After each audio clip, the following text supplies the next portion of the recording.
Halo, selamat sore. Selamat sore.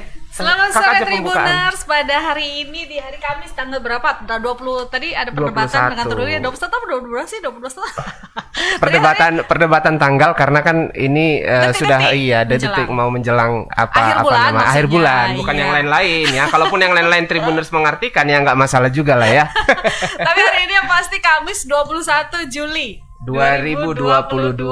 Kembali bersama kita berdua, ini saya Tiwahyuni dan rekan saya Truli Oktopurba. Iya, kita berdua akan menyampaikan setidaknya tiga ya informasi menarik yang viral, yang hit, yang update kepada Tribuners di sore hari ini.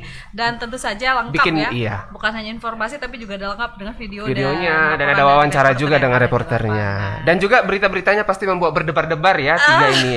Berdebar dan merinding ya. Iya. Yang pertama dari ini ya, kita langsung aja ya, Langsung Kak. saja ya. Langsung Sepertinya saja. Kita sudah ditunggu-tunggu tadi. Ditunggu-tunggu dari sudah Tribuners. ini tadi ya, ditunggu-tunggu para Tribuners ya. Yang pertama Kakak ini yang baca atau saya? Silakan, Truli. Ini soalnya soal ini ya, istri bersuami dua. Ini tadi yang membuat berdebar-debar sebenarnya ya. Kalau Iya. biasanya ada suami beristri dua, ini sekarang istri bersuami dua. Seperti Iya. apa ceritanya? Iya, ini memang Iya. seru ya, seru dan lain dari yang lain. Silakan Truli. Oke, Santi Ramadhani Lumbantoruan, ya alias Dani Edward, perempuan yang nekat memalsukan identitas untuk bersuami dua, memelas ke hakim untuk meminta keringanan hukuman. Ia menilai tuntutan 4 tahun penjara jaksa penuntut umum Randi Tambunan terlalu berat. Hal senada juga disampaikan suami keduanya yang juga sama-sama diadili dalam perkara ini, yakni Iwan Setiadi. Iwan mengaku perbuatan itu ia lakukan karena ketidaktahuannya mengenai hukum. Iwan mengatakan ia masih punya tanggung jawab finansial kepada orang tuanya. Usai kedua terdakwa membacakan nota pembelaan atau pledoi, JPU Randi Tambunan menyatakan tetap pada tuntutannya sebelumnya, yakni meminta supaya majelis hakim menghukum keduanya dengan pidana penjara masing-masing selama 4 tahun. Selanjutnya, majelis hakim yang diketuai Ulina Marbun menunda sidang pekan depan dengan agenda vonis. Jaksa menyebut perbuatan terdakwa sebagaimana diatur di dalam dalam pidana itu melanggar pasal 279 ayat 1 ke 1 KUHP junto pasal 55 ayat 1 ke 1 KUHP. Oke, untuk melihat seperti apa videonya, mari kita saksikan bersama-sama.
Santi Ramadhani Lumbantoruan adalah seorang janda.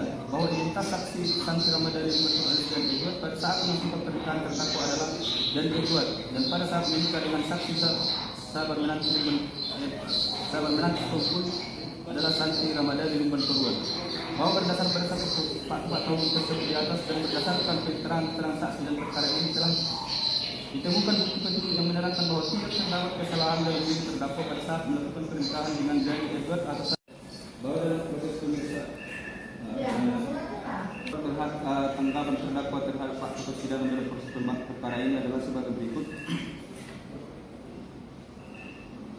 Bahwa latar belakang terjadinya peristiwa hukum dalam perkara ini adalah didasarkan pada adanya pernikahan ataupun perkawinan yang dilakukan oleh terdakwa dengan Santi Ramadhani alias Dani Edward dan harus dibuktikan dalam pemeriksaan perkara ini.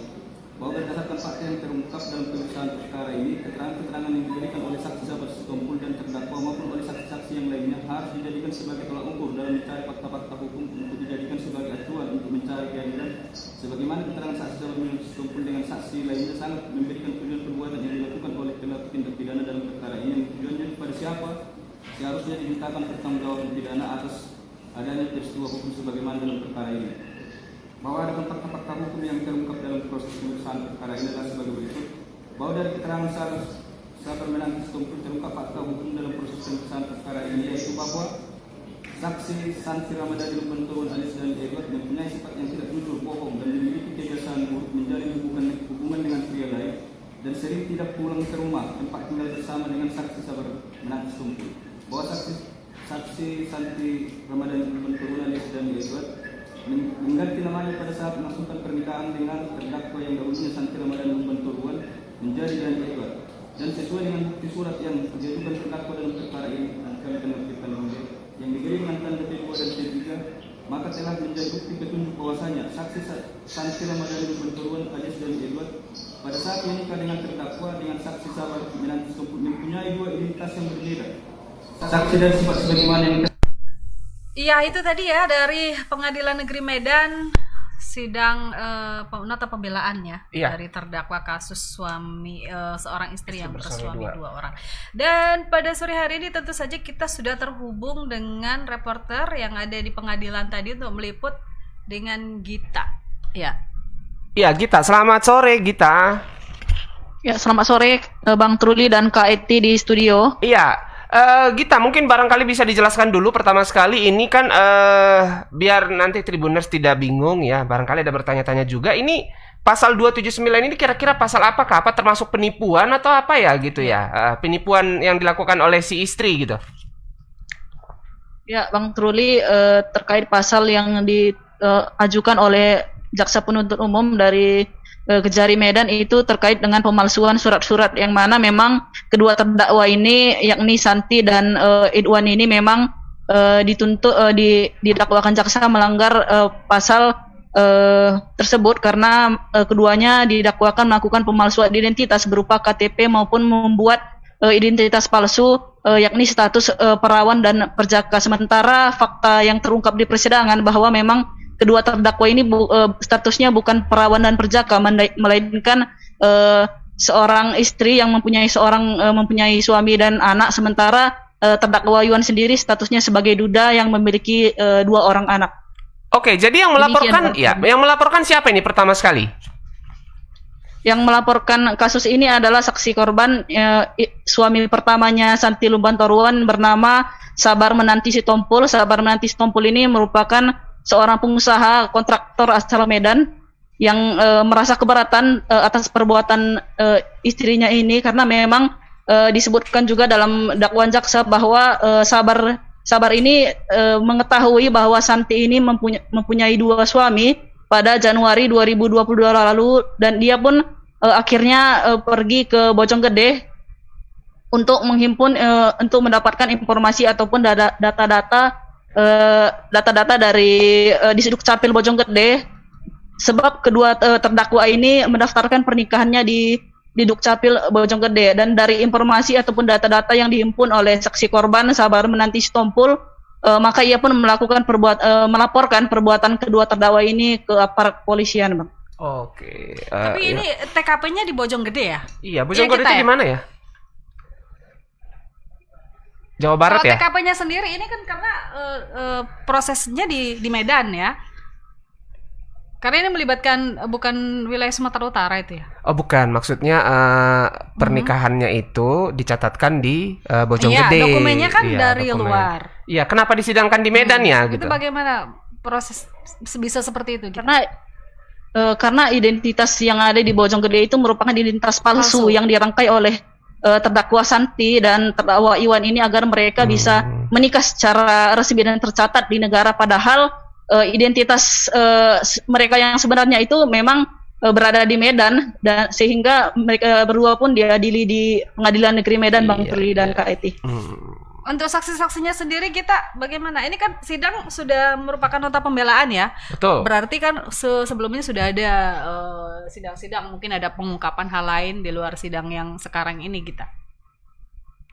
Ya, memang Kak Eti dalam pledoinya sendiri tadi terdakwa Santi mengakui ia nekat menikah kembali dengan kekasihnya Iwan itu karena memang ia menuduh bahwa suami pertamanya yakni saksi korban ataupun yang pelapor Sabar Menanti Sitompul itu juga melakukan perselingkuhan dengan asisten rumah tangga mereka. Itulah yang menjadi alasannya kemudian ia nekat mendaftarkan pernikahannya di Bojonggede dengan Iwan. Sementara itu kalau saksi-saksi sidang sebelumnya pernah juga dihadirkan ibu dari terdakwa Iwan sendiri. Ibu Iwan sendiri mengaku kalau ia itu tidak mengetahui bahwa Santi ini sudah punya suami dan sudah punya satu anak dari pernikahannya dengan Sabar Menanti Sitompul.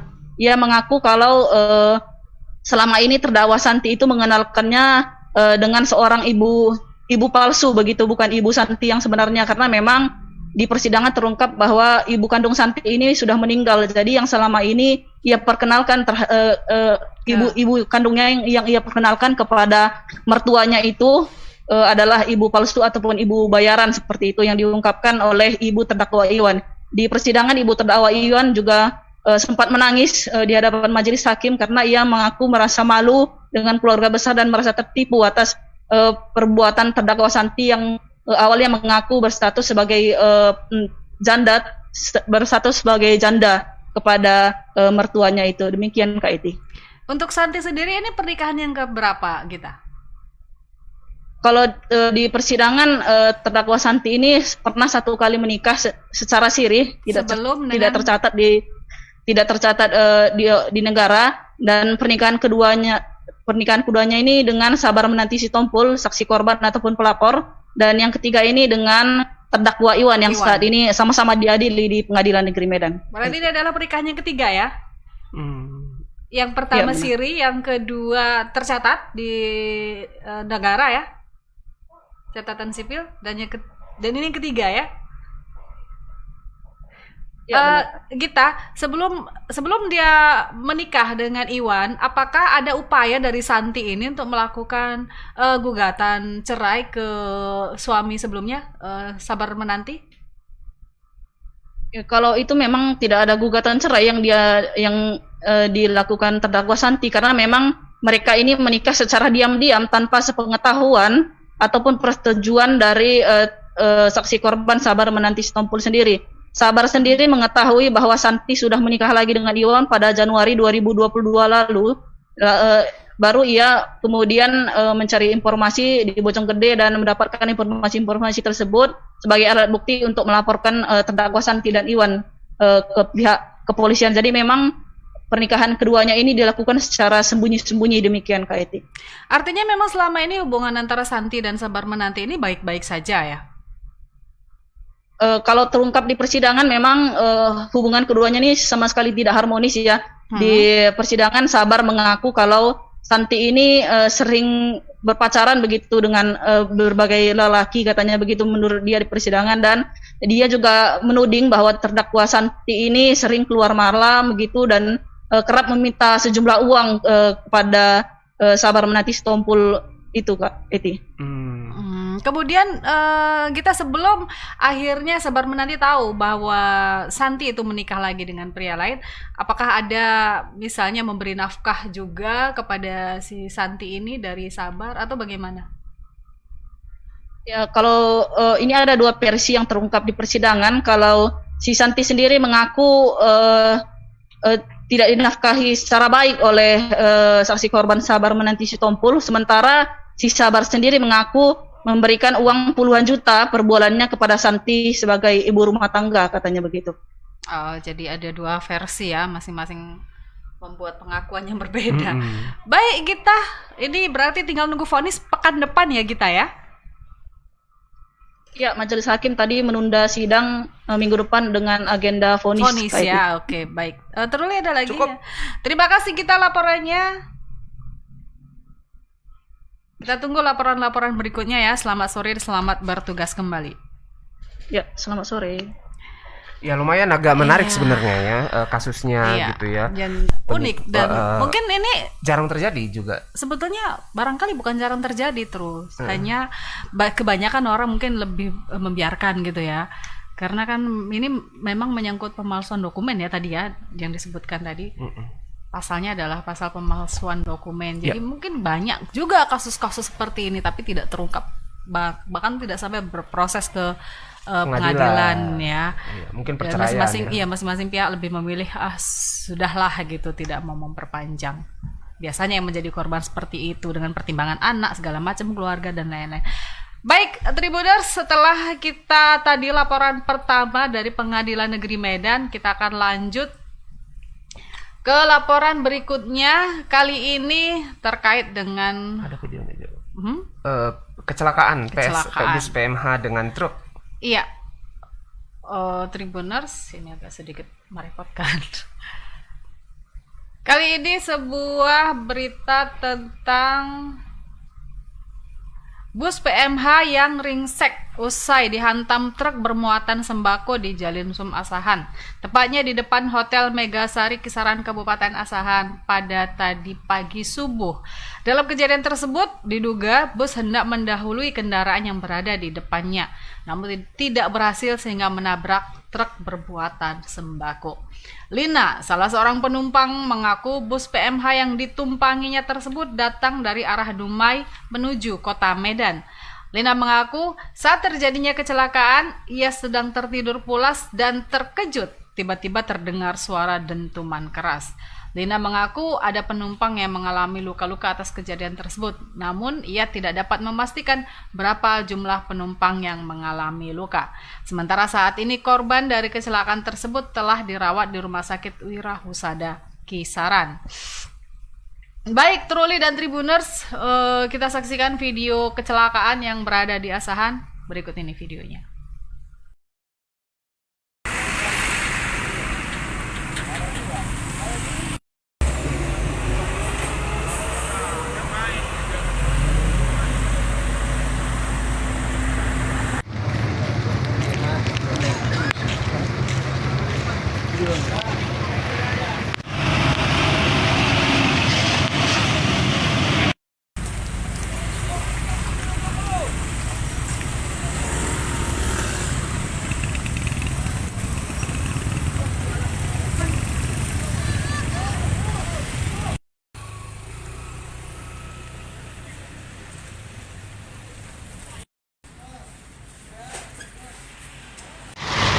Kakak dari mana penumpangnya, Kak? Dari Batak. Enggak, maksudnya naik busnya dari mana? Dumai. Dari Dumai. Ini tadi kecelakaan Kakak posisi duduk di sebelah mana, Kak? Duduknya posisi sebelah mana duduk? Apa ini? Kiri ya? Di sebelah kiri ya. Kiri supir. Tadi penumpang sebelah kanan tuh ada nggak? Penumpang yang terluka-luka ada nggak, Kak, tadi? Ada. Ada juga ya. Ada berapa orang Kakak penumpang dari dalam itu? Tahu nggak hitung lagi. Nggak hitung. Hitamnya udah ngisi apa? Ke situ lagi berat. Taunya tadi begitu ada suara dentuman keras, tabrakan gitu ya, Kak? Iya. Di situ baru bangun kan? Baru bangun. Tidur. Oh, berarti posisi pas tidur ya?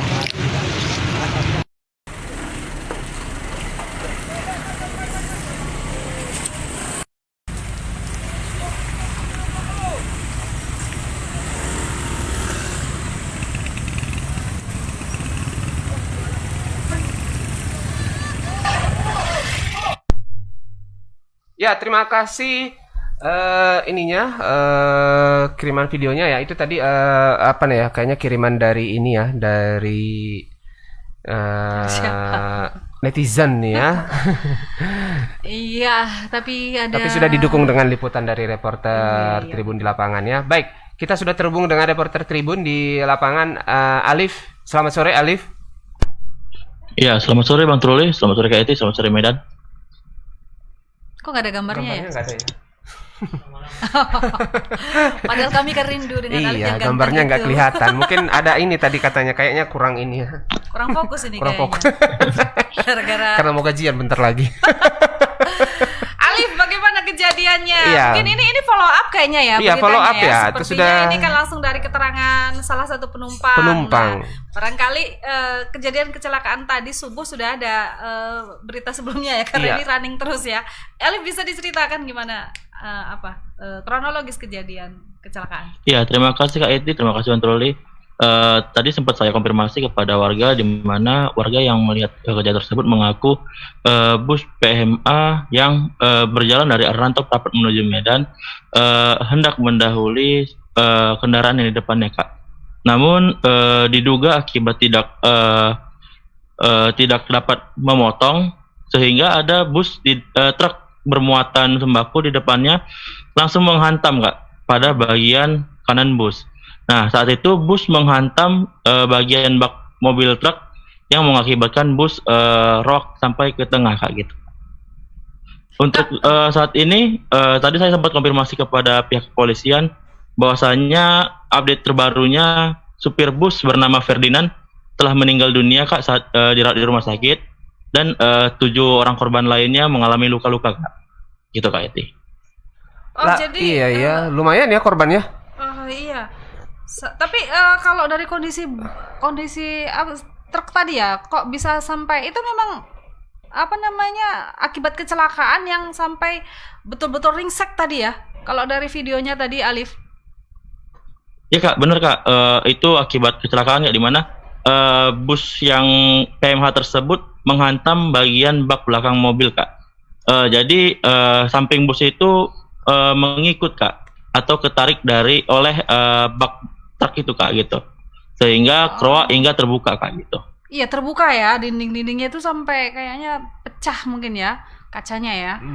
Itu Ya. untuk sopir sendiri kondisi meninggal setelah dirawat ya, setelah dibawa ke rumah sakit. Artinya ketika kejadian masih masih luka-luka ya. Iya Kak, tadi saya konfirmasi kepada Kanit Gakum Polres Asahan, ia mengaku bahwasanya supir bus tersebut sempat dilarikan ke rumah sakit Kak, karena kebetulan saat itu ada satu buah ambulan yang baru pulang dari Medan menuju Tanjung Balai melintas dan langsung diminta tolong oleh pihak kepolisian dan untuk membawa si supir bus ini ke rumah sakit terdekat Kak. Nah, saat di rumah sakit terdekat tersebut diketahui posisi supir bus tersebut mengalami luka pada bagian kaki Kak, kaki bagian kanan mengalami patah, kemudian mengalami robek dan pendarahan Kak. Diduga meninggalnya supir bus tersebut diakibatkan kehabisan darah Kak gitu Kak. Ya, terus bagaimana dengan korban-korban lain ya? Apa sudah pulang atau ada yang ngopname? 7 orang ya. Ya, untuk saat ini Bang 7 orang tersebut masih dianjurkan untuk opname, namun nanti akan dilakukan pengembangan Kak. Dia akan dilakukan diupdate oleh pihak kepolisian Bang gitu. Apakah mereka sudah bisa pulang atau belum? Untuk dikonfirmasi kepada pihak kedokteran Bang gitu. Iya. Nah, apa tanggapan dari pihak bus ya atau pihak truk sudah ada gitu kira-kira konfirmasi dari mereka? Ya, untuk supir truk Bang bernama Aswar Rahab melarikan diri Bang saat kejadian tersebut. Hingga saat ini polisi masih mengincar supir truk tersebut Bang. Oh gitu. Alif, kalau identitas supir sendiri apakah sudah diketahui? Supir Sudah yang meninggal Kak, dunia. diketahui bernama Aswar Rahab Kak. Yang meninggal dunia. Namun yang meninggal dunia bernama Ferdinand Kak. Ferdinand supir truk tersebut orang Medan Kak. Warga Medan. Warga Medan ya, yang meninggal dunia ya. Iya. Alif, kalau di wilayah situ sendiri ini kan subuh ya, kondisi subuh tentu lalu lintas lengang ya. Apakah seperti itu Alif? Ya Kak, tadi malam kebetulan pada subuh hari kota Kisaran diguyur oleh hujan Kak, di mana gerimis yang rapat-rapat membuat diduga akibat itu supir ngantuk Kak atau sedikit terlena Kak gitu. Kemudian tadi saat saya konfirmasi juga kepada Kanit Gakum mengatakan kondisi jalan yang cukup licin Kak dan bergelombang gitu Kak, sehingga mengakibatkan bus tersebut kemungkinan berpacu bannya tidak stabil gitu Kak. Itu kira-kira Kak. Bergelombang apakah maksudnya jalan rusak Alif? Untuk jalan lintas Kisaran Rantau Perapat Kak banyak yang mengalami bergelombang Kak, namun tidak bolong Kak. Akibat dari truk atau bus yang sering melalui situ Kak. Oh, jadi memang berarti selain Iya, kelalaian mungkin sopir, juga mungkin kondisi infrastrukturnya jalan, juga ya yang kurang dapat perhatian. Baik, Alif, Truli ada yang mau disampaikan lagi? Baik, terima kasih Alif untuk laporannya. Ditunggu laporan-laporan berikutnya. Selamat sore, selamat bertugas kembali. Ya, selamat sore Kak, selamat sore Bang Truli, selamat sore Medan. Iya, Truli, ini kecelakaan ya memang kadang-kadang selain faktor alam ya, tadi hujan, kemudian juga kondisi jalan yang bergelombang, supir yang ngantuk. Jadi memang banyak sekali faktor kecelakaan ini. Semoga ini tidak terjadi lagi ya, dan semoga korban lain bisa segera pulih kembali. Ya, selanjutnya Druli. Ya, kita bacakan berita yang terakhir ya, dari Dairi. Ini Gubernur Sumatera Utara Edi Rahmayadi menyinggung kinerja para kepala desa yang ada di Kabupaten Dairi saat berkunjung ke Kecamatan Sidikalang hari ini. Edi Rahmayadi marah kepada kepala desa karena dianggap tidak mampu mengelola lahan pertanian yang subur. Menurut maksudnya ya, ini ada statement ya. Ada statementnya, Gubernur menyebut bahwa kecamatan di Kabupaten Lumang Hasundutan ini hanya mampu menyumbang 2,70% pertanian. Jumlah tersebut tidak sesuai dengan harapan provinsi, di mana Edi Rahmayadi mengatakan bahwa produksi dari kecamatan tersebut harus mencapai anggaran. Padahal anggaran untuk kecamatan tersebut sekitar 28 miliar ya. Nah, atas insiden tersebut, Edi Rahmayadi kemudian menyalahkan kepala desa dan menyebut akan masuk ke dalam neraka. Nah, di samping itu, Edi Rahmayadi juga meminta kepala-kepala desa tersebut untuk tidak mensensus janda. Ia pun meminta kepada kepala desa yang ada di Kabupaten Dairi untuk berbuat lebih dengan melihat kondisi lahan yang bisa diperbuat dengan hasil pertanian. Ya, seperti apa rekaman dari peristiwa tersebut? Mari kita saksikan bersama-sama. Kepala desa, mana kepala desa tadi? Kau jangan tunduk-tunduk aja. Gara-gara kau lagi seperti ini. Itulah yang makanya saya bilang kau masuk neraka nanti.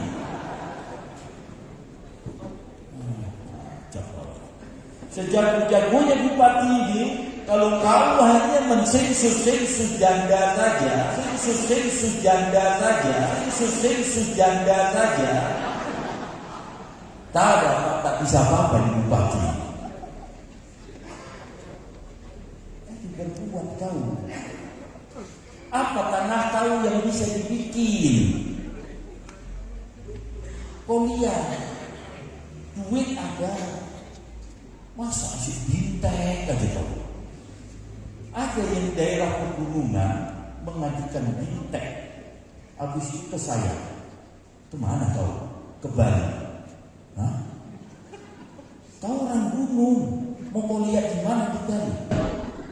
Oke, ya, ini sudah cerita-cerita janda ini ya, gubernur kita ini ya. Tapi untuk melihat seperti apa sih ceritanya ini, kita sudah terhubung dengan reporter Tribun Alfi. Selamat sore Alfi. Ya, selamat sore Bang Truli, selamat sore Kak Eti. Iya, gimana kelanjutan janda ini kira-kira? Apa hubungannya dengan bawang putih? Kita juga bertanya-tanya. Latar belakangnya apa gitu? Tiba-tiba ada statement gubernur tentang janda ini. Alfi, ini agak mungkin kesal ya atau gimana? Ini Iya. untuk perempuan-perempuan yang berstatus janda. Iya Alfi, silakan.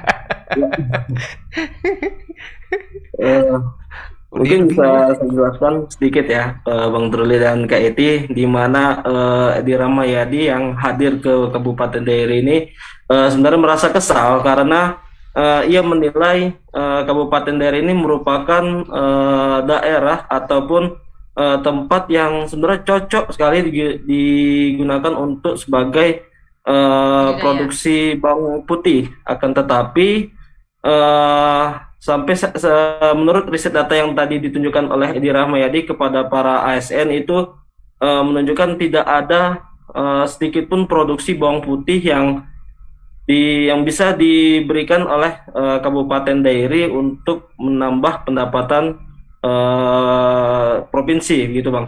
Nah jadi menurut tadi Edi dirinya sudah mencoba memberikan anggaran, memberikan dana untuk ke Kabupaten Humbang Hasundutan, akan tetapi hasil tersebut tidak tercapai.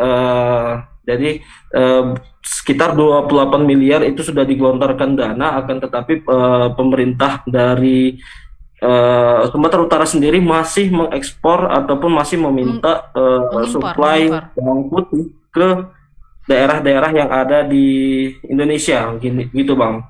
Nah tadi terkait dengan janda itu sebenarnya bentuk kekesalan dari Gubernur Sumatera Utara Edi Rahmayadi yang menyebut jangan asik mensesus janda itu sebagai perumpamaan bahwasanya agar menunjukkan kepada kepala desa untuk lebih bekerja dan lebih melihat bagaimana situasi lahan yang ada di Kabupaten Dairi ini gitu. Jadi para warga, para kepala desa itu jangan hanya melihat dari segi warga juga, tapi melihat bagaimana lahan-lahan yang ada di Kabupaten Dairi ini, Bang, gitu, Bang. Iya, mungkin itu inilah ya, mungkin ekspresi iya, kemarahan ya, ekspresi iya, kemarahan tercetuslah kata-kata itu. Tadi saya sempat bingung, Alfi, apa hubungannya bawang putih dengan janda gitu. Kemudian Alfi, ini tadi menarik ya, pemerintah provinsi menggelontorkan 28 miliar untuk budidaya bawang putih, begitu kira-kira? Ya, itu yang tadi disebutkan oleh Gubernur Edi Rahmayadi, tapi itu 28 miliar itu bukan untuk Kabupaten Dairi, melainkan untuk ke Kabupaten Humbang Hasundutan. Nah, akan tetapi hasilnya itu hanya memproduksi sekitar 2,70% saja. Nah, untuk saat ini Edi Rahmayadi mengajak seorang investor untuk membangun pabrik, di mana pabrik itu akan investor itu akan menanam bawang putih dan juga daun serai di Kecamatan Tanah Pinem. Nah, saat ini pemerintah dari Kabupaten Dairi sendiri sudah menyiapkan sekitar 6.000 hektar di Kecamatan Tanah Pinem untuk investor tersebut, dan juga nantinya lahan itu akan digunakan untuk sebagai penanaman bawang putih dan daun serai gitu. Itu apakah artinya yang awalnya di Humbang Hasundutan tadi ya, fokus budidaya akan dialihkan dari Humbang Hasundutan ke Dairi, begitu Alfi? Sebenarnya kalau dialihkan tidak, akan tetapi pemerintah ingin menambah, Kak. Pemerintah yang di Humbang Hasundutan tetap berjalan, akan tetapi pemerintah ingin melihat dan ingin menambah ke Kabupaten Dairi, dan ingin melihat potensinya bagaimana perkembangan dari bawang putih itu sendiri di Kabupaten Dairi sendiri, Kak. Untuk nilai 2,70% ini, apakah ini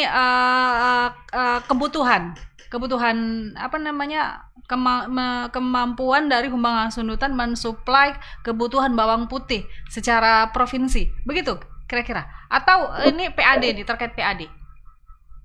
2,70% itu jumlah yang produksi yang dihasilkan oleh untuk mensuplai kebutuhan ya?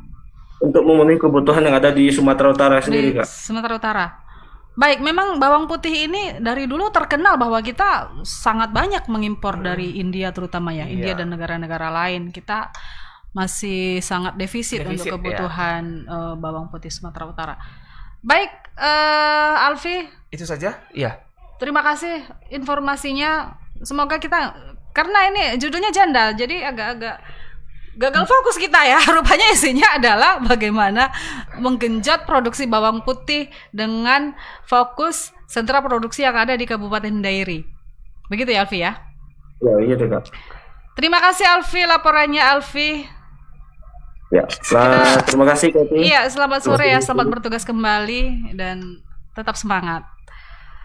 Iya, padahal ya Truli kalau dipikir bawang putih itu adalah bumbu masakan yang setiap hari pasti dibutuhkan. Iya. Jadi kebutuhannya sangat banyak, nggak kalah dengan yang namanya bawang merah, cabai ya. Iya.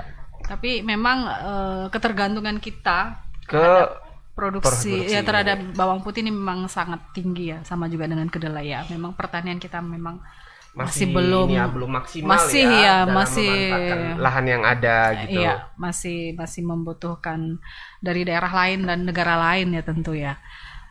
Truli, itu tadi laporan kita yang terakhir. Iya.